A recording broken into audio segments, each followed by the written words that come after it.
everyone. I actually have a camera on a very special person I've been talking about on my videos a lot. She's actually the dry van, your official title is a dry van terminal manager for the Phoenix terminal, which is our largest terminal, and I'm a dry van driver, and I have a manager named Erica, and Erica said that she's like in charge of like something like 36 trucks. Well, she oversees all of the driver managers, okay? But she's totally awesome. So this is the first time I've done a video with her, and we've known each other for a while. I want to mention this too, Madeline, this kind of makes it more real. I remember that first conversation we had when I was up in Salt Lake, and you were on the phone, you answered the phone, and I said, are you one of the new driver managers? Because I haven't heard you. And you said, no, I'm the new terminal driver manager. I mean, that was our very first conversation. And you may not remember it, but we had a rescue load to do, and I told you I can't do it. And I ended up racing down to Las Vegas, and the guy I was passing it on to wasn't there. Right. And he got there at like 12:20, and the whole idea I did that was to get it there by 12 midnight, and that was our first kind of interaction, and it was like a real live thing. Yeah. And then I told you back then, I said, I want to be one of your best drivers. That was one of our first conversations. So I put that intention out there, but I didn't really know you that well. And then what caught my eye is your messages that you started sending out to the fleet, like really cool messages about consciousness, and you got to take care of your vision, and your mindset, and I'm like, she's a different type of drive van manager. And so that's what I'm excited about. And the last thing I want to mention, one of the reasons I stay with Knight Transportation is because of people like Madeline and the culture here. So I'm not going anywhere. So she said she's a little shy, and I didn't like myself on camera. So I'm just going to ask a couple questions. She's going to be completely herself. So here's question number one. Why did you, they're very easy questions too. Okay. Why did you decide to go into trucking? How did that happen? And specifically, Knight Transportation. This is really easy. Yeah. Thanks for starting out with an easy one. My best friend, her husband works for Knight Transportation, and then he said you should come work for Knight Transportation. Oh, that was easy. Yeah. I know, I said it was really easy. I mean, it wasn't quite like that easy. I was doing something else before, and then there came to a point where I could make a decision to leave that. Totally not transportation related. Wow. I came in with zero. I don't think anyone outside of the industry really knows about it, which is like kind of weird, because you would think everyone should know about it. We all rely on it pretty heavily. Exactly. Good point. And so, but it's pretty wild because, it didn't even think about like even just the distance it takes to stop a tractor trailer, or speed up, or, like just even driving around it physically, but then kind of just the figurative aspects as well. Like, the stuff ending up on shelves in a store, like how did it get there? Exactly. And so, just like really thinking about that. And so I came in literally knowing nothing about transportation. I started as a driver manager on this team, and then quickly I moved over to the account management team. I managed a national account, and I did that for a year, and then I moved over to another account management team, and I managed all the account managers, and then now I came back into operations, and I took over as the terminal manager here. And so, but yeah, it was kind of just like sure, let's try it out, and then it worked out. Now, there's a lot of people like, and I'm kind of the same way. A lot of people that go into truck driving, like everybody, we all have our own story, but I think one thing's in common, like when we come into it, like you're talking about, the average public, they see the trucks go by on the highway, and they may be on a road trip and they go into a pilot or something, but they don't understand how it really works, the mechanics of it, how complicated it is. And correct me, because I want to make sure I have things right. I was told, I heard that Knight Transportation is the largest fleet in North America. Knight Swift together. Just because they acquired Swift, so the two together. And so it's just totally, and from me, so one of the reasons I like having this conversation is I'm a driver, you're a manager, and I have a driver manager in between. but we all work together as a team. And what I like about it is a regular corporation, oftentimes if there's upper management or management, there's like management and then there's the entry level people and they don't really talk to each other, or there's not much input or conversation. Right. And right from the get-go with you, I noticed with me, with your driver managers, you have regular meetings and hangout meetings. You're really, in fact, the new layout, like where you used to have that corner office with the glass and the doors shut. Now you're at the end table and it's closer to the. Yeah, so technically I have an office still. Oh, you do? Okay. I just don't use it. It's difficult to yell at someone when they're 20 feet away. Okay, so you technically have an office, but you prefer to be on the floor. Great. Now, can I ask what you did before? What industry? What industry was it, or? I guess considered the medical industry. Oh, okay. I was in school for a long time, and then I did clinical research for a while. And wow. And weren't you studying to potentially be a doctor? So you total departure. So you're potentially going to be a doctor, and then you end up in the trucking industry. Yeah. I mean, every field I think is really not that different. Yeah. The concepts are really similar. You know, the problem solving, people, management, just like organization. So yeah, you notice, like I was a massage therapist for 15 years, and I was a taxi cab driver and a limo driver. And when I got involved with trucking, I realized there's a common ground. Like, it might sound funny, I reframe everything. Like, I used to pick up people, now I pick up freight. And I used to be in my vehicle all the time. It was a taxi or a limo, but now I'm in a truck all the time. And I used to drive a lot. So it was an easy transition for me. And I used to see the trucks go by, and I used to think to myself, I wonder what's involved to get involved in the truck. So part of our conversation and part of my vision is, I know there's lots of people out there that are perfect candidates that were in place like me, or you, that are thinking, what's my next step? What should I do next? Oops, my other phone's talking to me. Yeah, and the question is how to reach them. Yeah, it's how to reach them. So that's the big question now, because I'm creating these videos and this website, and without traffic, how am I going to get the people to come and see our message? Because I think we have a great company, a great culture. Yeah. I love it here. I'm not going anywhere. But the challenge is, how do we get this message, this positive message, out to the people that want to hear it? Yeah. I think if we could solve that, a lot of people would want to know our secret. Yeah, so that's the big thing. But I think it's positive that we have that message. Like, for me, at this stage in my life, and you're younger than I am, so part of my mission is to cross generation. I think you have a lot to offer. I have a lot to offer, and to teach people that you can be of a different generation, but we can both bring something to the table. I can be a driver, you can be a terminal manager. Absolutely. We're all like one team. Yeah. And what you talked about is that Japanese type of management style that we are talking about. And I read that. That was really cool. But one of the key things with that really hit home for me was the fact that everyone has something to offer. And then the other thing, no matter how good you are, how big you are, you can always take things to another level. Yeah, right? Continuous improvement. So that's what appeals to me about Knight Transportation is, it's a great company, but we can still always take it up to a next level, and it takes people to do that. Exactly. Yeah. So that's the fun part. Just a last couple questions. Oh, I want to point out Madeline. It was about 2 weeks ago. This really got me excited. About 2 weeks ago, she said, I actually listened to one of your videos. I couldn't watch it. I had to listen to it on the way to work. And she said something like, we ought to do a 3 or 4 day road trip. Now, I don't know when that's going to happen, but that got me real excited, because I've been doing all these crazy videos when I was just by myself in the truck. And I've been talking about how great the culture is.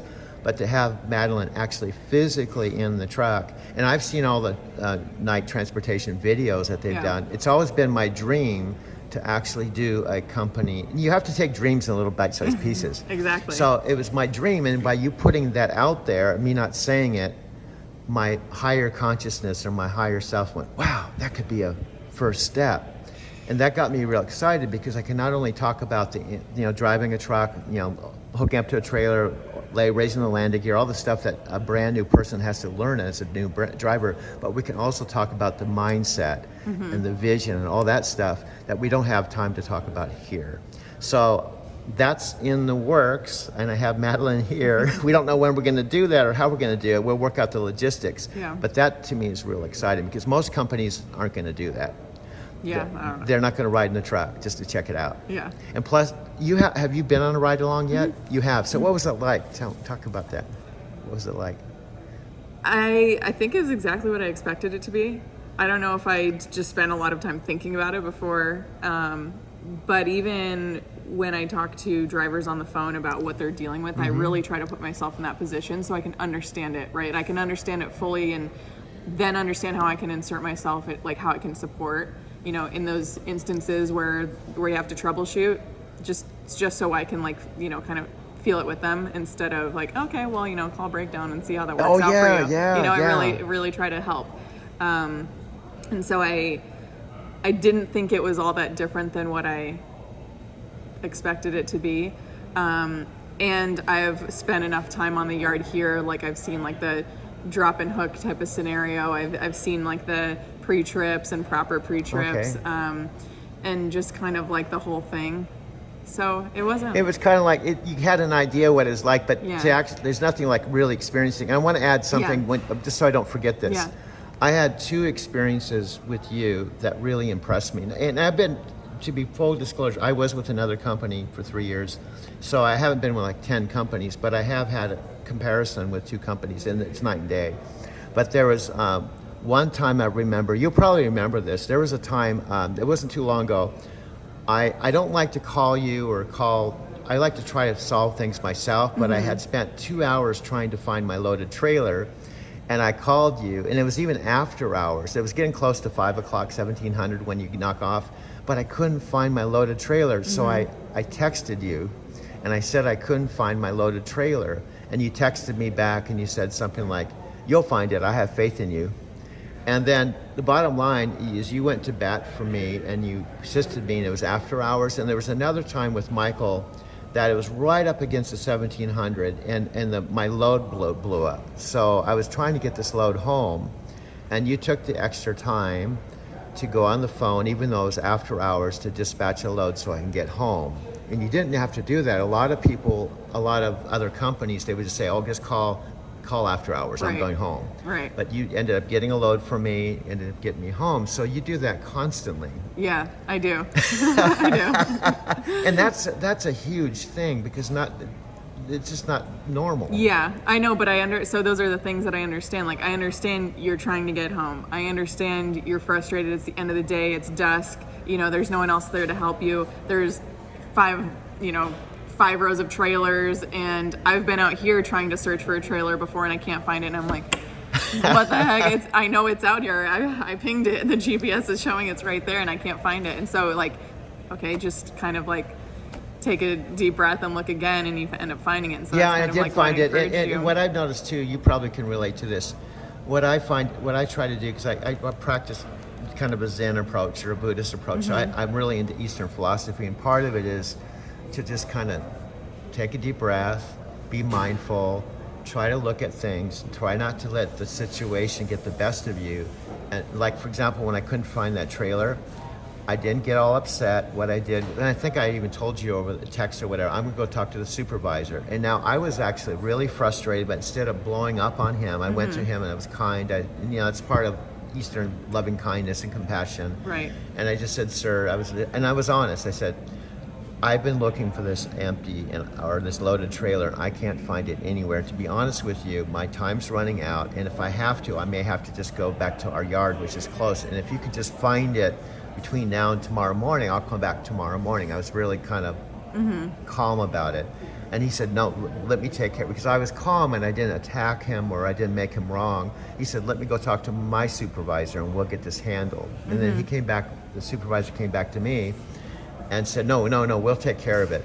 And he got on the phone, and within 10 minutes they had my trailer.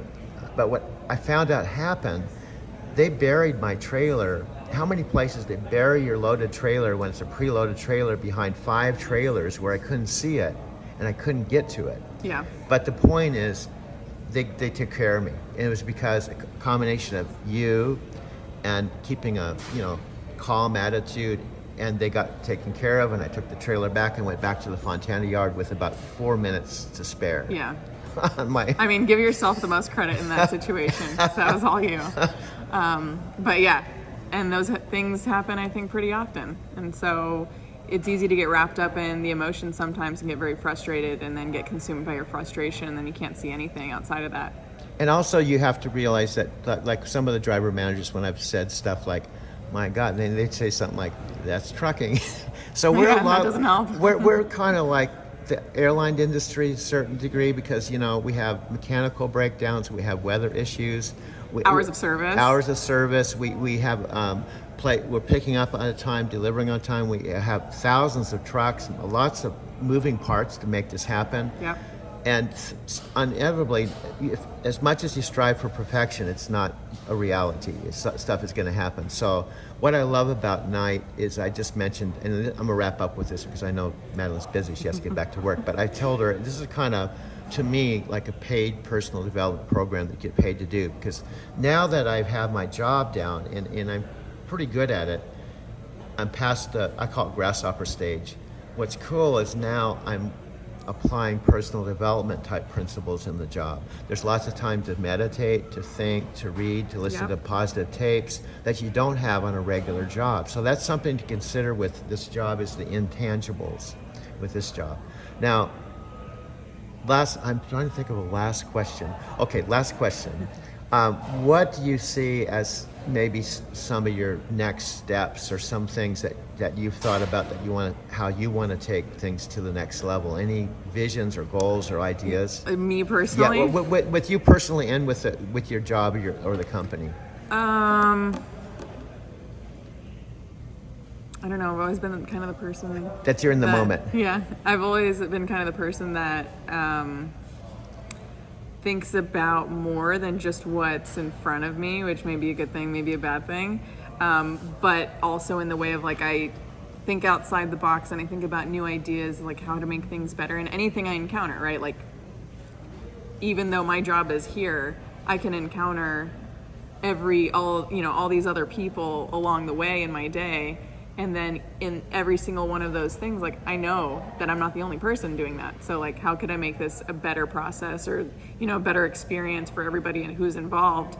And so when I think about those things, some of the things I'd like to fix are just maybe processes in general, because there are so many that can be improved, whether it's with technology or people or communication or all of the above.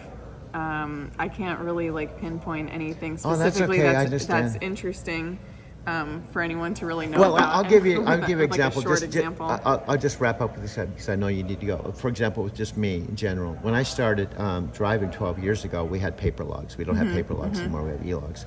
When I started driving, we had a manual transmission. Now we have automatic transmission. Yep. When I started, we didn't have apps on our phone. We had those big clunky communication devices with the cord. Now we have a real streamlined tablet. Now I can get all my communication on my phone. Yeah. So I can see just in the last 9 years how technology has influenced my job.